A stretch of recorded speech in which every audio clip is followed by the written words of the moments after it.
Assalamualaikum warahmatullahi wabarakatuh. Perkenalkan, nama saya Nur Hasniati, NIM 12111162416 dari Program Studi Bimbingan dan Konseling Pendidikan Islam, Fakultas Tarbiyah dan Keguruan Universitas Islam Negeri Sultan Syarif Kasim Riau. Di sini saya akan menjelaskan tentang teknik writing terapi. Teknik writing terapi atau terapi menulis ditemukan oleh Pinbacker dan Bill pada tahun 1986. Manfaat terapi menulis ini sangat sesuai untuk individu yang mempunyai tipe introvert yang sukar meluahkan perasaannya lewat kata-kata secara verbal. Terapi menulis ini mampu untuk menurunkan masalah hidup karena telah lepasnya tekanan hidup yang dituangkan lewat penulisan. Teknik writing terapi merupakan terapi yang menggunakan aktivitas menulis sebagai sarana untuk merefleksikan pikiran dan perasaan terdalam terhadap peristiwa yang tidak menyenangkan atau menimbulkan trauma. Teknik writing terapi dapat digunakan sebagai terapi utama atau juga dapat diintegrasikan dengan pendekatan psikoterapi atau konseling lainnya, serta dilakukan secara individual dan juga kelompok.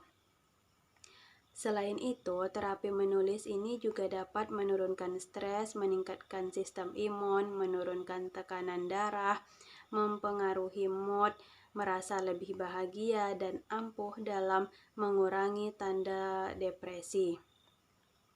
Dalam jangka panjang, terapi menulis ini mampu mengurangi kadar stres, mempersingkat waktu perawatan di rumah sakit, mengurangi tekanan darah, meningkatkan fungsi sistem kekebalan tubuh, memperbaiki fungsi liver, paru-paru, meningkatkan mood, dan mengurangi trauma. Langkah-langkah pelaksanaan writing terapi. Yang pertama ada recognition atau initial writing. Tahapan ini merupakan tahapan pembuka untuk menuju sesi menulis. Tahap ini bertujuan untuk membuka imajinasi, memfokuskan pikiran, relaksasi, dan menghilangkan ketakutan yang mungkin muncul pada diri klien, serta mengevaluasi kondisi mood atau konsentrasi klien. Yang kedua, examination atau writing exercise. Tahap ini bertujuan untuk mengeksplor reaksi klien terhadap suatu situasi tertentu, merupakan tahap di mana proses menulis dilakukan. Yang ketiga ada juxtaposition atau feedback. Tahapan ini merupakan sarana refleksi yang mendorong pemerolehan kesadaran baru dan menginspirasi perilaku, sikap, atau nilai baru, serta membuat individu memperoleh pemahaman yang lebih dalam tentang dirinya.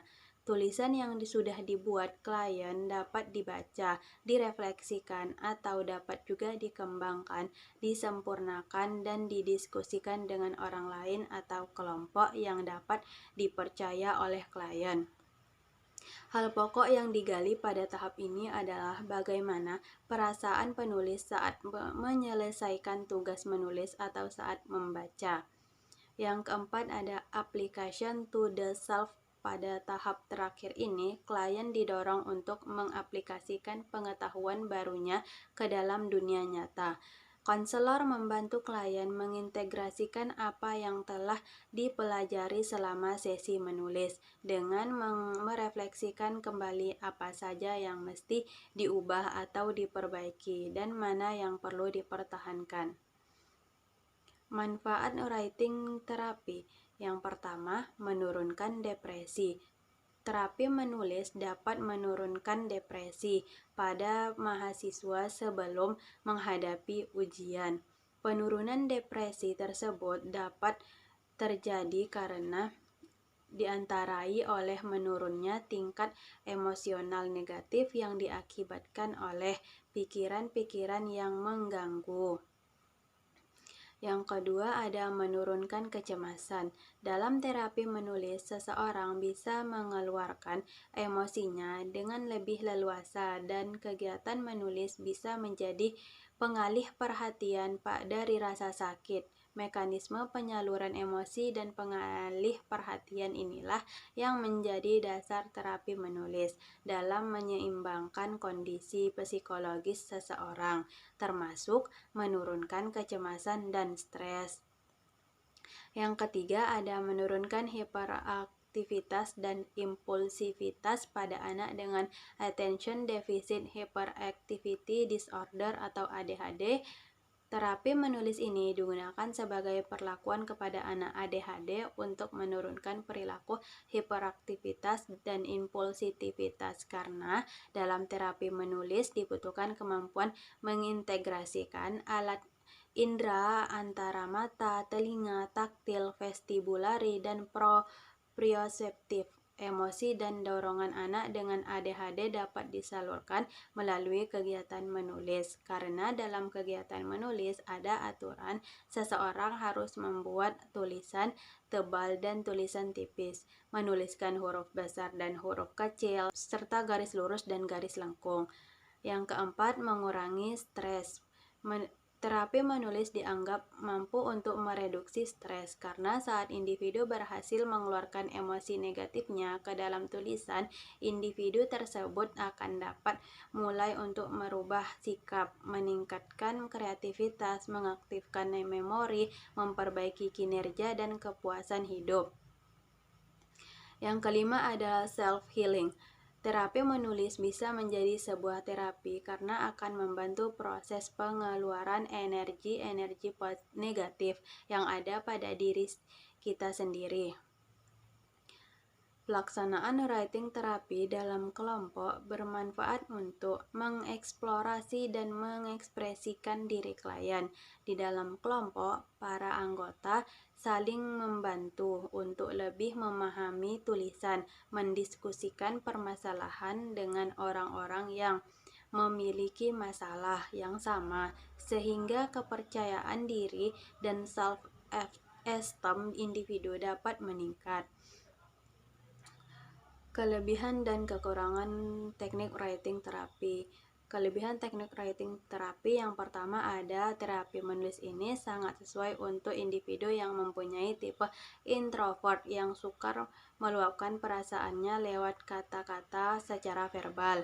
Yang kedua, lebih leluasa dalam mengungkapkan perasaan yang dialaminya. Yang ketiga, membuat konseli lebih kreatif. Kekurangan teknik writing terapi. Ketika konseli diminta berkali-kali untuk menulis, timbul kejenuhan pada konseli. Mereka menggunakan tidak tahu apa lagi yang harus mereka tulis. Assalamualaikum Bu. Waalaikumsalam.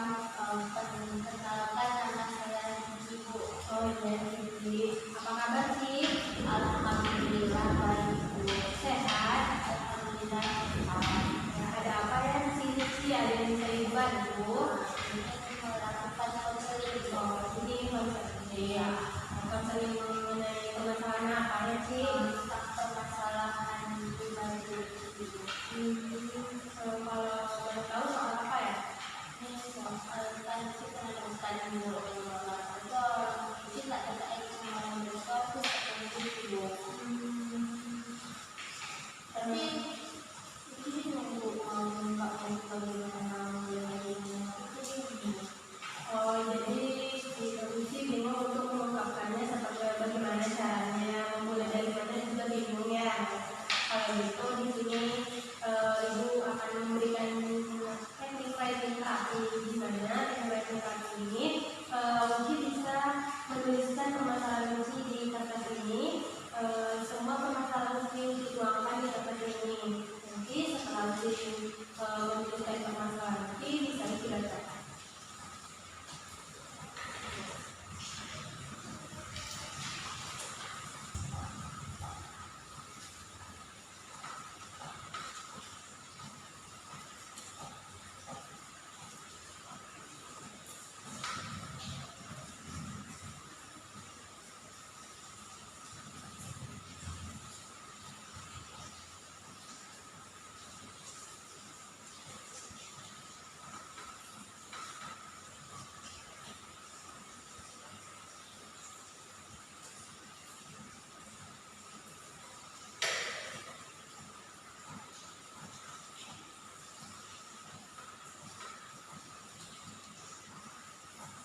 Sudah Bu.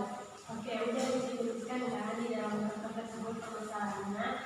Sekarang Ibu lihat Uci membacakan permasalahan Uci tadi ya, yang sudah dituliskan di dalam kertas.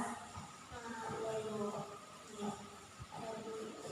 Permasalahan Uci kan tentang orang yang pernah dekat dengan ventilator atau Uci karena Uci dari awal tidak mau mengalami. Kenalan itu waktu sudah mengalami gimana sebenarnya itu pengen itu dari kawan kawan yang melakukan jadi kayak itu terjadi kan nah terus tidak ada yang kita melakukan nah terus dia kawan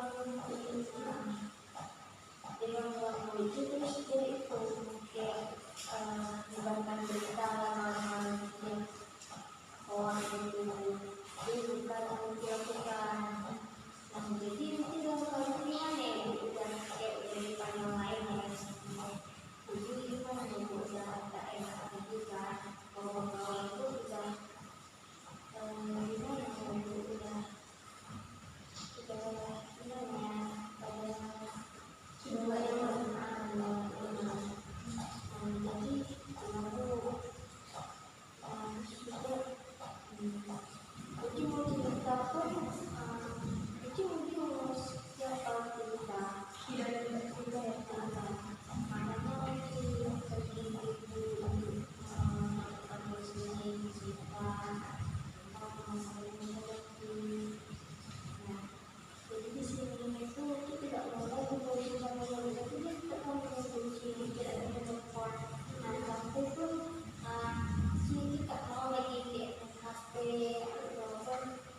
yang malas lagi karena udah capek gitu lihat HP apalagi kalau dia mungkin atau handphone sudah itu lagi nggak mau melihat kayak mentalnya udah kayak itu udah kayak hancur gitu. Nah dia itu udah kacau gitu kalau dia itu udah kayak gimana ya udah tak itu lagi hanya milik sakit kepala saja.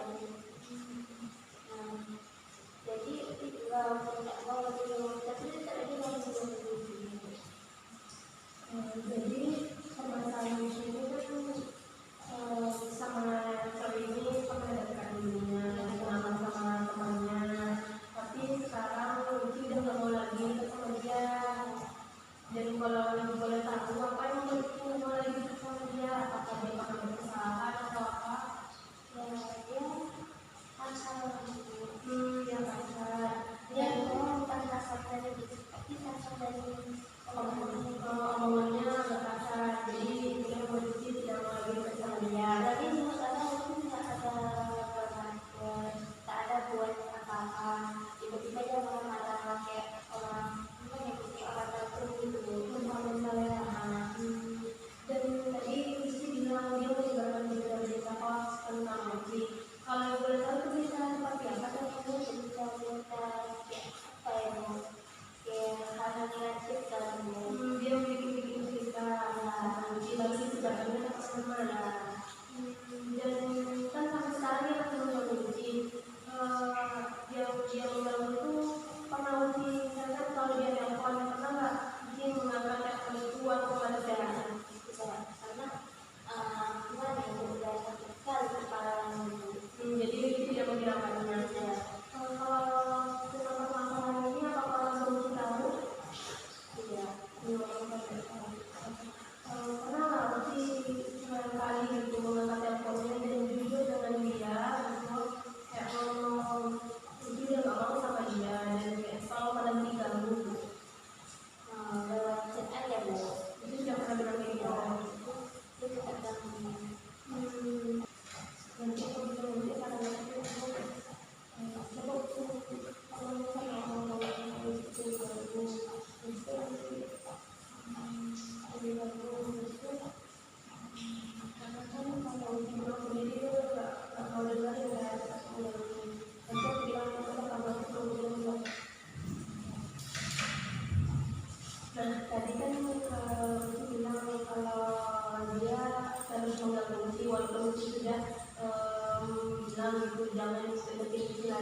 karena itu kayak sangat mengganggu sampai kayak merusak mental Uci ya, karena terus bisa diganggu oleh dia, disebarkan di toko Uci. Terus tuh pernah nggak Uci mencoba blokir nomor dia supaya tidak diganggu lagi gitu. Nah itu kan Uci belum pernah memblokirnya, coba deh Uci blokir nomor dia, siapa tahu dengan memblokir nomor itu, nomor dia bakalan berhenti dia untuk mengganggu terus-terusan, karena kan kalau dia diblokir nggak ada cara lain untuk dia mengganggu terus-terusan kan, dan dia nggak satu daerah kan sama apa, dia satu daerah kan tidak, nah tidak satu daerah, jadi kayak lebih susah dia untuk menjumpai Uci juga kan, selain lewat HP pasti dia nggak akan ada cara lain untuk mengganggu Uci. Dan apakah Uci sudah pernah juga ngasih tahu ke orang tua tentang kayak terus diganggu, jadi kayak gimana solusinya gitu buat dibuat semua.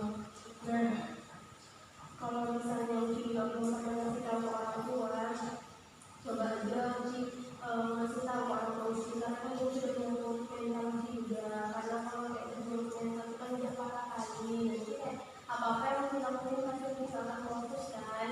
Nah jadi untuk itu coba Uci jujur ke orang tua Uci kalau dia ada yang gangguin, dan kayak minta bilang ke suami itu kayak orang tua aku marah kalau kamu gangguin aku terus gitu, kayak biarlah kita dan kehidupan kita masing-masing, dia fokus dengan kehidupannya, mungkin fokus dengan kehidupan Uci, jangan kayak gangguin lagi, kan udah gak ada apa-apa lagi, berteman boleh tapi kayak jangan lagi gangguin seperti ini, apalagi kan menyebabkan berita hoax, jadi kayak kan nama Uci juga yang buruk. Dan kalau ibu boleh tahu berita hoax seperti apa yang disebarkannya, contohnya seperti apa yang disebarkannya, kayak misalnya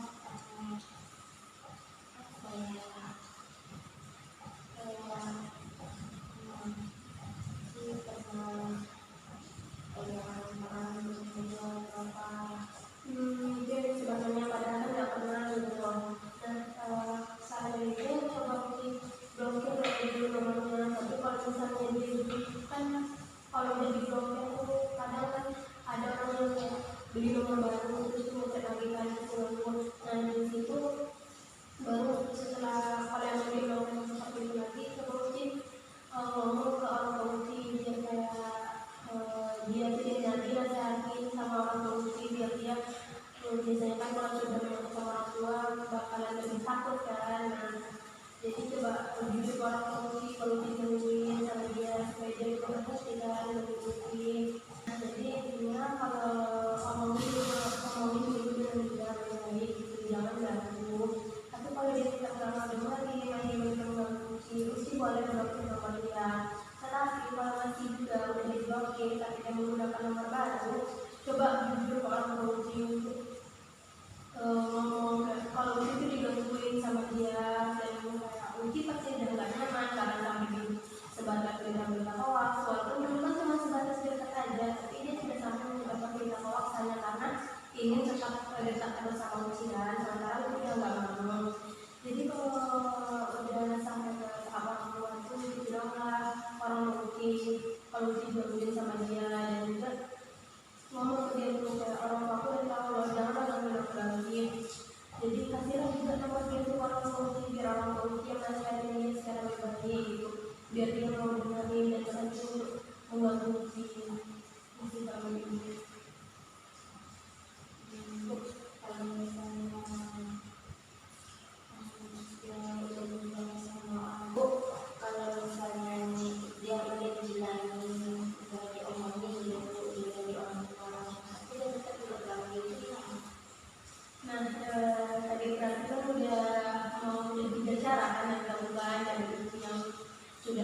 situasi yang lebih parah lagi. Nah di situ Uci boleh ngomongin sama teman Uci, baiknya tuh Uci laporin atau enggak, karena kan dia sudah kayak menyebarkan berita hoax tentang Uci terus mengganggu Uci.